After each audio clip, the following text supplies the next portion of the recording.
नमस्कार दोस्तों। आज के इस पॉडकास्ट में हम बात करेंगे कि कैसे आप अपने आप को स्टे यंग फॉरएवर रख सकते हैं सिर्फ अपनी सोच के लिए।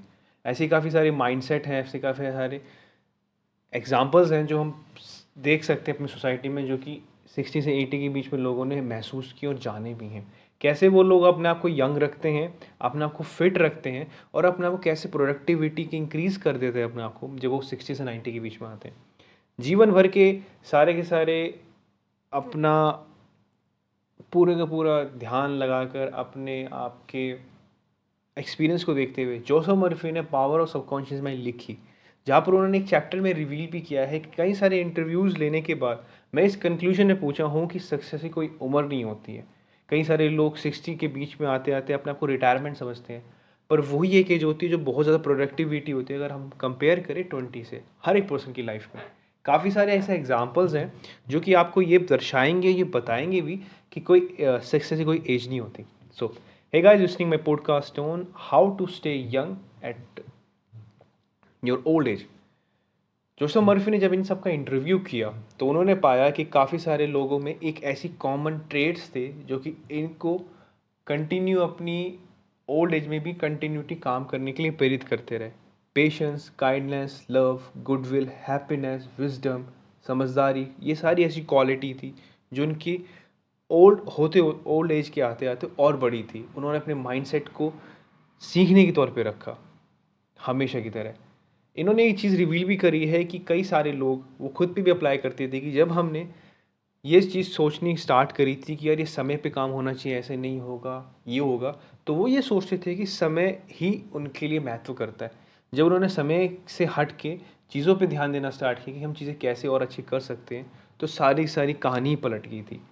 इससे जोसेफ मर्फी ने ये एक एग्जाम्पल भी रिवील किया था और एक कहा भी था कि एक एग्जाम्पल में लोगों को ये भी देखा गया है कि जब उनकी डेडलाइन कंप्लीट नहीं होती तो वे ज़्यादा स्ट्रेस और बर्नआउट हो जाते हैं as compared to other things से। इन्होंने ये चीज़ समझी, जानी, और ये बहुत ही ज़्यादा सिंपल चीज़ थी कि कभी कभार हम इस बात से डरते हैं कि वो समय ही है जो हमें हमारा माइंडसेट ऐसा हो रखा है, हम सोचते हैं कि समय है, हमें इस समय पे काम करना है, पर ये नहीं होता। हम सिर्फ उस इमेजिनरी थिंग के बारे में सोच रहे हैं जो कभी एग्जिस्ट ही नहीं करती।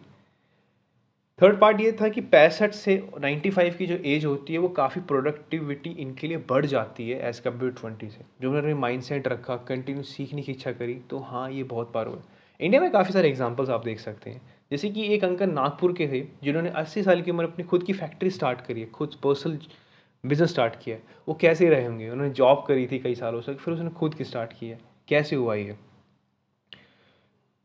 पांचवा पॉइंट ये है कि उन्होंने इन सब का करते हुए जोसेफ मर्फी ने ये भी लिखा है कि ऐसे लोग बुढ़ापे को कर्स नहीं मानते, वो बुढ़ापे को एक अलाइनमेंट मानते हैं, एक नया स्टेप मानते हैं, जहाँ पर वो भले ही वो फिजिकली और बॉडी के अपेयरिंग में बहुत स्लो डाउन हो चुके हैं, पर वो मेंटली और स्पिरिचुअल बहुत ज़्यादा बढ़ चुके हैं, जो कि उनकी हेल्प करता है काफ़ी सारी फिजिकल थिंग्स को अचीव करने में और आने वाले समय में उनको हेल्दी बनाने में।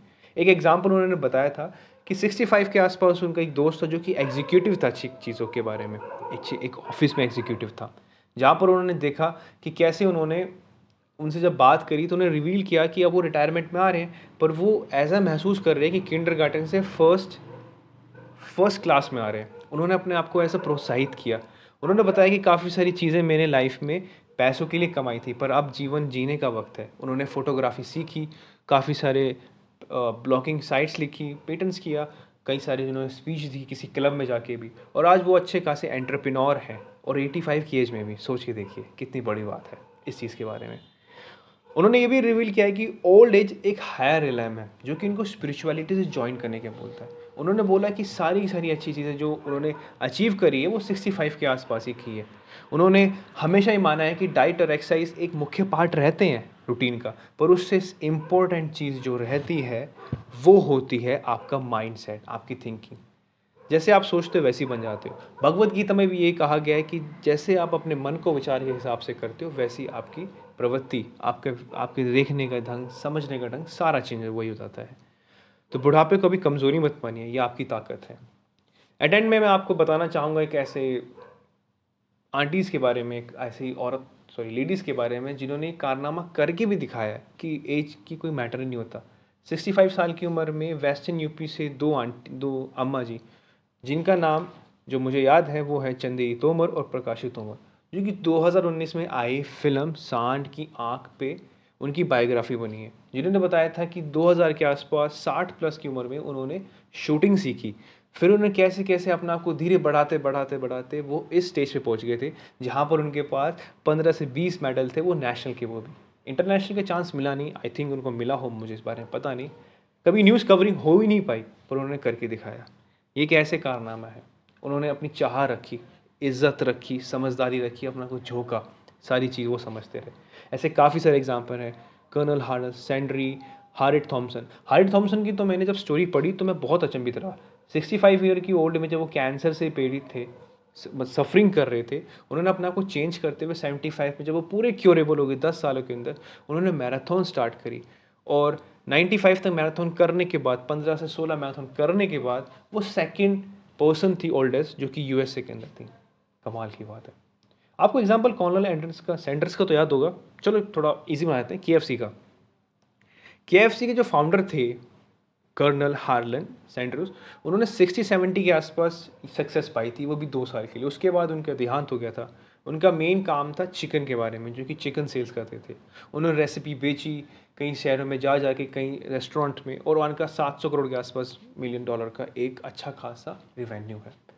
तो हाँ, 65 हो या 95 या 80, आप कभी भी बूढ़े नहीं होते हो। अगर आपकी सोच बूढ़ी है तो आप हो सकते हो। और ऐसा बतेरी बार देखा गया कि 30 साल का आदमी बहुत फील करता है लो एज़ कम्पेयर टू 80, बहुत अचीव, बहुत हैप्पी है। वो रीज़न देखते हैं, वो चीज़ें हैं जो इनके बारे में हमेशा काम करती है। जॉब कि करने के लिए आप करो, अपना बिजनेस स्टार्ट करो, बट कभी हार मत मानो। ये हार मारना ही आपकी थिंकिंग को नेगेटिव कर देता है। चेंज करिए, इन्जॉय कीजिए, चीज़ इन्जॉय करने के लिए लाइफ इन्जॉयमेंट है, कोई ऐसी कोई पजल नहीं है, मतलब आपको सॉल्व ही करनी है। थिंक अबाउट इट, टाइम लीजिए, टाइम लेना बहुत ज़रूरी है। ठहरिए, ठहराव को महसूस कीजिए, हर चीज़ें महसूस कीजिए। और इस महसूस के अंत में मैं इस पॉडकास्टिंग सीरीज़ को, जो कि आपकी पावर ऑफ सबकॉन्शियस माइंड को, मैं इसको यहीं विराम देता हूँ। थैंक यू सो मच आपके लिसनर्स, आपके सुनने से इस पॉडकास्ट को बहुत अच्छा हाइप मिला है और मुझे मोटिवेशन मिला है। मैं आने वाले समय में अच्छी अच्छी बुक रिव्यूज़ दूंगा आपको, ताकि आप हमारे जैसे रीडर्स जो इसमें जो सुन रहे हैं वो इन चीज़ों को समझ सके, देख सके, जांच सके और अपनी लाइफ में अप्लाई कर सके। और अगर आपको चंदेरी तोमर के बारे में ज़्यादा पढ़ना है तो विकीपीडिया में जाइए, वहाँ पर आपको बहुत कुछ मिल जाएगा। पर कमाल कर दिया, धुआं उठा दिया अम्मा जी ने भी, कसम से।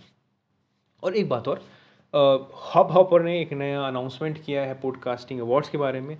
तो मेरी AS.HUTOSH8688 इंस्टाग्राम आईडी पे जाइए, वहाँ पर लिंक शेयर मिलेगा आपको, वहाँ वोट कीजिए, प्लीज़ वोट कीजिए मेरे को, ताकि मैं आपका मूवी मैजिक मेरा है बेस्ट राइजिंग स्टार में जाके देखिए, चेक करिए, आपको अच्छा ही मिलेगा। Thank you so much.